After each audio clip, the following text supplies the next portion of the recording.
So hello guys and welcome to VP मंत्रा।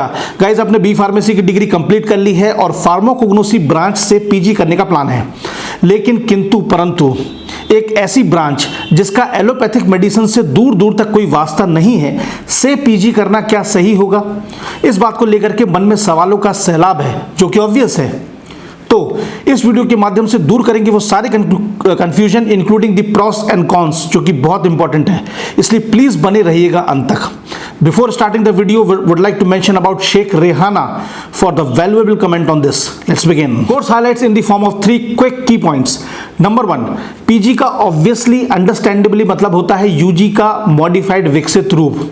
तो bachelor of pharmacy की degree के दौरान आपने फार्माकोग्नोसी जितनी भी जैसी पढ़ी है उसका मॉडिफाइड रूप, विकसित रूप आप पीजी में पढ़ेंगे। नंबर 2, फार्माकोग्नोसी का जो पीजी यानी कि मास्टर्स है उस ब्रांच में वो कैरिकुलम 2 सेशंस यानी 2 हाफ में बटा हुआ है, जिसमें 4 सेमेस्टर हैं, जिसके पहले के 2 सेमेस्टर्स में आप 10 सब्जेक्ट्स पढ़ेंगे और बाकी के 2 सेमेस्टर्स में आप रिसर्च प्रोजेक्ट या फिर शोध संबंधी कार्य करेंगे। नंबर 3, फार्माकोग्नोसी के पीजी का कोर्स कैरिकुलम पूरी तरह से शोध स्तरीय यानी कि रिसर्च ओरिएंटेड है, क्योंकि मेडिसिनल प्लांट्स, हर्ब्स, इन सब की बेसिक जानकारी आप यूजी में पढ़ चुके हैं। Coming to the scope, number 1 is the herbal industries. Guys Ayurveda का भारत देश में, हमारे भारत देश में कितना महत्व है ये मुझे बताने की जरूरत नहीं है। Right from the beginning herbal industries ने, आयुर्वेदा की दुनिया ने, हर्ब्स ने, मेडिसिनल प्लांट्स ने हमारे देश में काफ़ी फ्लरिश किया है और इसलिए इनकी मैन्युफैक्चरिंग प्लांट्स हर्बल इंडस्ट्रीज में फार्माकोग्नोसी से पीजी किए हुए बंदे के लिए वेरियस डिपार्टमेंट्स के, मतलब उनके हर डिपार्टमेंट में, चाहे प्रोडक्शन हो, क्वालिटी कंट्रोल हो, रिसर्च हो, उसमें डिमांड हमेशा बनी रहती है।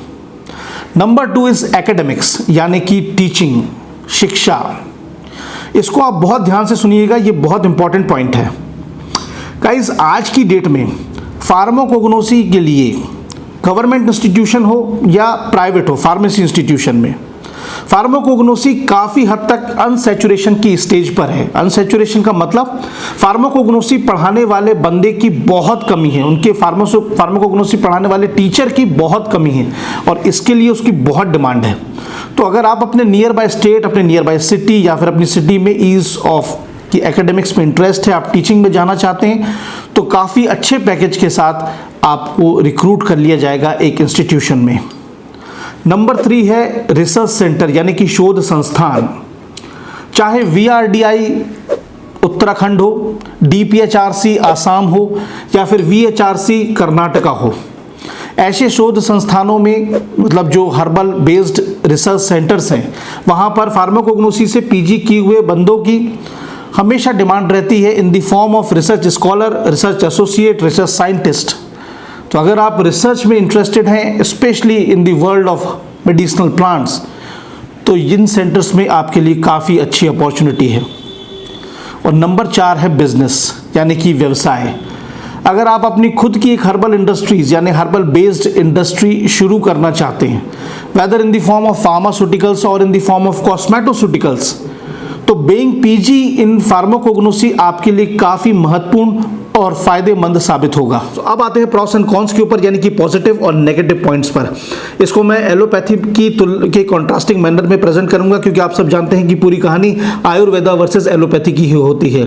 इसलिए सबसे पहले पॉजिटिव यानी कि प्रॉस पॉइंट्स, जो कि मैं इसमें ये कहना चाहूँगा कि अभी अभी जो स्कोप सेक्शन में मैंने जितनी अपॉर्चुनिटीज़ के बारे में बताया, दैट इज़ हर्बल इंडस्ट्रीज़ हो, चाहे बिजनेस हो, रिसर्च सेंटर हो या एकेडमिक्स हो, वहाँ पर अपॉर्चुनिटीज़ का होना is itself a positive point, a pros for doing PG in pharmacognosy branch। इसीलिए अब अपन सीधे आते हैं कॉन्स यानी कि नेगेटिव पॉइंट्स के ऊपर, जो 2 ही हैं लेकिन है सिग्निफिकेंट, जिसमें सबसे पहला है लैक ऑफ अबेंडेंसी यानी कि बहुतायात का ना होना। हर्बल इंडस्ट्रीज के मामले में अगर हम देखें तो भारत में एलोपैथिक फार्मास्यूटिकल कंपनीज की तुलना में हर्बल इंडस्ट्रीज बहुत कम है, इसलिए आपको प्लेथोरा ऑफ अपॉर्चुनिटीज नहीं मिलेंगी। जहां पर allopathic companies 4000 registered allopathic pharmaceutical companies हैं, जिनके 12000 से भी ज़्यादा मैन्युफैक्चरिंग यूनिट्स इंडिया में हैं, वहीं पर ओनली 600 से 700 ही हर्बल इंडस्ट्रीज हैं। सो इसीलिए अगर आप ये सोचते हैं कि हमें एक बहुत एक्स्ट्रापोलेशन के हिसाब से, एक्सपोनेंशियल के हिसाब से हमें काफ़ी अपॉर्चुनिटीज़ मिलेंगी, तो ऐसा नहीं होगा। ये एक नेगेटिव पॉइंट है। Number 2 is the scope in abroad. इसको आप थोड़ा सा प्रोफेशनल एंगल से समझिएगा। मीन्स अभी मैंने इंडस्ट्रीज़ की बात करी, सेम उसी तरीके से जितने भी हर्ब्स हैं, मेडिसिनल प्लांट हैं, हर्बल इंडस्ट्रीज़ के मामले में ब्रॉड स्पेक्ट्रम कंट्रीज़ जितनी हैं, जैसे कि US, UK, Canada, Australia, Dubai, Saudi Arabia, ऐसी कंट्रीज़ में हर्बल इंडस्ट्रीज़ का स्कोप बहुत कम है in contrast to allopathic medicines, क्योंकि इन मेडिसिनल प्लांट्स की प्रैक्टिसेस इंडिया, नेपाल और बल्गेरिया जैसी कंट्रीज़ में ज़्यादा हैं। डेफिनेटली हमारी कंट्रीज़ में ज़्यादा है, और हमें फ़क्र है कि अच्छी बात है ये कि हमारी country species herbal medicinal plants के मामले में काफ़ी हाई रैंक पर होती है। लेकिन प्रोफेशनल पॉइंट ऑफ व्यू, मतलब अगर आप ये सोचते हैं कि पीजी करने के बाद मैं अब्रॉड जाकर के अपने कैरियर को एक्सप्लोर करूं, तो फिर choosing PG in pharmacognosy will gonna be a bad choice. Just for an example के जरिए बताता हूं कि आपने किसी दूसरी ब्रांच लाइक फार्मास्यूटिक्स या फार्माकोलॉजी से पीजी करी, और आप सोचते हैं कि मैं यूएस जाकर के किसी कंपनी में कैरियर को एक्सप्लोर करूंगा इन the form of various departments like research हो, चाहे प्रोडक्शन हो, व्हाटएवर, तो definitely it will gonna be fruitful and yes it is obvious, अच्छा होगा, हेल्पफुल होगा। लेकिन हर्बल के मामले में आपने पीजी इन फार्माकोग्नोसी करी है और आप सोचेंगे वहाँ हो, तो इसके चांसेस कम होंगे कंपैरेटिवली। मैं ये नहीं बोल रहा कि नहीं, कंपैरेटिवली कम होंगे, क्योंकि कंपनी आपको पीजी के बेस पर ही रिक्रूट करेगी, तो हर्बल इंडस्ट्री वहाँ होना भी चाहिए, तब तो रिक्रूटमेंट मिलेगा। सो अब आते हैं वर्डिक्ट यानी कि निष्कर्ष पर। निष्कर्ष मतलब इन द सेंस कि आपको पीजी फार्माकोग्नोसी से पीजी करना सही होगा या नहीं। तो बस वर्डिक्ट यही है कि फार्माकोग्नोसी से पीजी तभी करें जब आपको मेडिसिनल प्लांट्स, हर्ब्स के प्रति इमेंस इंटरेस्ट है, इमेंस पैशन है, क्योंकि फार्माकोग्नोसी की फील्ड बिल्कुल डिफरेंट है, बिल्कुल अलग है। हर कोई नहीं पढ़ सकता, जैसे इंटरेस्ट हो वो तो बिल्कुल ही नहीं पढ़ सकता। आप खुद सोचिए कि बी फार्मेसी के दौरान फार्माकोग्नोसी में पढ़ी हुई कितने मेडिसिनल प्लांट्स की बॉटनिकल नेम, स्पीशी, फैमिली आपको याद है। तो इसीलिए आपको इमेंस पैशन है, इमेंस इंटरेस्ट है, आपको टीचिंग में, उसको पढ़ाने में बहुत इंटरेस्ट है, हर्ब्स में आप रिसर्च करना चाहते हैं, आपको ग्रेजुएशन के दौरान एक इनर वॉइस, एक इनर आवाज़ आई है, पैशन आया है कि हाँ इसमें मैं डेफिनेटली फ्लरिश करूँगा या करूँगी, तो ही करें, नहीं तो ना करें। एक वर्सेटाइल सेक्शन मतलब एक डायनामिक अलग फील्ड, अब्रॉड में स्कोप में जाना है, फार्मास्यूटिकल कंपनीज में हमें काफ़ी एक्सपोनेंशियल ग्रोथ पे जाना है, काफ़ी फास्ट पेस पे जाना है, तो ना करें। It's very simple.